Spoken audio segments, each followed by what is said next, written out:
Hi friends, இன்றைக்கி நம்ம பார்க்க போகிறது சிக்கன் குழம்பு எப்படி பண்ணுறதுன்னு தான். அதில் இன்றைக்கி நம்ம ஒரு ஸ்பெஷல் இன்க்ரீடியன்ட் போட போகிறோம். என்னென்னு பார்த்தீங்கன்னா கேஷ்யூ தான். நம்ம அதுக்கு தேவையான ஆனியன், தக்காளி, பச்சை மிளகா, கருவேப்பிலை எல்லாமே ரெடி பண்ணி வச்சுருக்கோம். கேஷ்யூவும் க்ளீன் பண்ணி வச்சுருக்கோம். ஃபஸ்ட்டு நம்ம அடுப்பில் வானலை வச்சுட்டு அதில் ஒரு 2-3 ஸ்பூன் ஆயில் ஊற்றிப்போம். அதுக்கப்புறம் பெருஞ்சீரகம் போட்டுப்போம், சோம்புன்னு கூட சொல்லுவாங்க. அப்புறம் 2 பச்சை மிளகா கீரி சேர்த்துப்போம். அதுக்கப்புறம் நம்ம நறுக்கி வச்சுருக்கிற பெரிய வெங்காயத்தையும் சேர்த்துப்போம். அது நல்லா வதங்கினதுக்கப்புறமா நம்ம வந்து அதில் கொஞ்சம் கருவேப்பிலையும் ஆட் பண்ணிப்போம். அதுக்கப்புறமா அது நல்லா வதங்கினதுக்கப்புறமா நல்லா கொஞ்சம் ப்ரௌனாக வதங்கணும், டேஸ்ட் நல்லாயிருக்கும். அதுக்கப்புறம் நம்ம இஞ்சி பூண்டு பேஸ்ட்டும் சேர்த்துப்போம், 2 ஸ்பூன் சேர்த்துக்கோங்க. அதுவும் கொஞ்சம் வதங்கினதுக்கப்புறமா அதில் வந்து தக்காளி ஆட் பண்ணிக்கோங்க. தக்காளி ஆட் பண்ணதுக்கப்புறம் ஒரு பிஞ்ச் சால்ட் போட்டுக்கோங்க. எதுக்குன்னா தக்காளி வந்து சீக்கிரம் நல்லா குழைய வதங்கி வரும். மூடி போட்டு வதங்குங்க, இன்னும் சீக்கிரம் குழஞ்சி வரும். பார்த்திங்கன்னா இப்போ நல்லா குழஞ்சி வதங்கி வந்துருச்சு, நல்லா பேஸ்ட்டாக கிடச்சிருச்சு. இப்போ நம்ம எடுத்து வச்சுக்கிற 1/2 kg சிக்கன் அதில் ஆட் பண்ணிப்போம். சிக்கனை ஆட் பண்ணதுக்கப்புறமா நல்லா கிளறி விட்டுப்போம். கிளறி விட்டதுக்கப்புறமா அதில் வந்துட்டு நம்ம கொஞ்சமாக மஞ்சத்தூள் சேர்த்துப்போம்.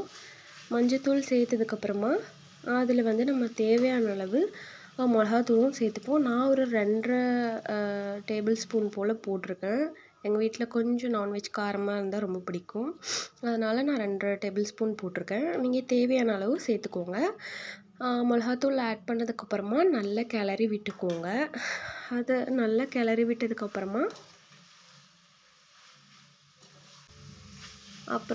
அதுக்கப்புறம் அதில் வந்து கொஞ்சம் சால்ட் சேர்த்துக்கோங்க. நம்ம குழம்புக்கு தேவையான அளவு சால்ட் சேர்த்துக்கோங்க. கறி நல்லா தண்ணி விட்டு வதங்கி வரும்.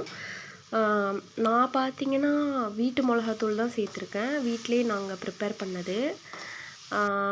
ஸோ அதுக்கப்புறம் நம்ம சால்ட் சேர்த்ததுக்கப்புறமா நல்லா சிக்கன் தண்ணி விடும். மூடி போட்டு வைங்க. நல்லா தண்ணி விட்டதுக்கப்புறமா அதை திறந்திங்கன்னா நல்லா குக் ஆகிருக்கும். தண்ணியும் நிறைய சிக்கன்லேருந்து வெளில வந்திருக்கும். இந்த மாதிரி எப்பயுமே மூடி போட்டு அந்த தண்ணி வெளில வந்ததுக்கப்புறமா சமைச்சு பாருங்கள், ரொம்ப டேஸ்ட்டாக இருக்கும்.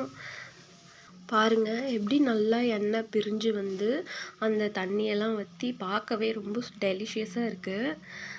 இப்போ நம்ம அதுக்கு தேவையான அளவு தண்ணி சேர்த்துப்போம். நான் வந்து ஒரு 2 கிளாஸ் தண்ணி சேர்த்துக்கிறேன். நீங்கள் உங்களுக்கு தேவையான அளவு சேர்த்துக்கோங்க. நல்லா தண்ணியாக வேணும்னா நிறைய ஆட் பண்ணிக்கோங்க, இல்லை கெட்டியாக வேணும் நீங்களும் 2 கிளாஸ் மட்டும் ஆட் பண்ணிக்கோங்க. அந்த தண்ணியை ஆட் பண்ணதுக்கப்புறமா நம்ம மூடி போட்டு கொஞ்சம் கொதிக்க விடுவோம்.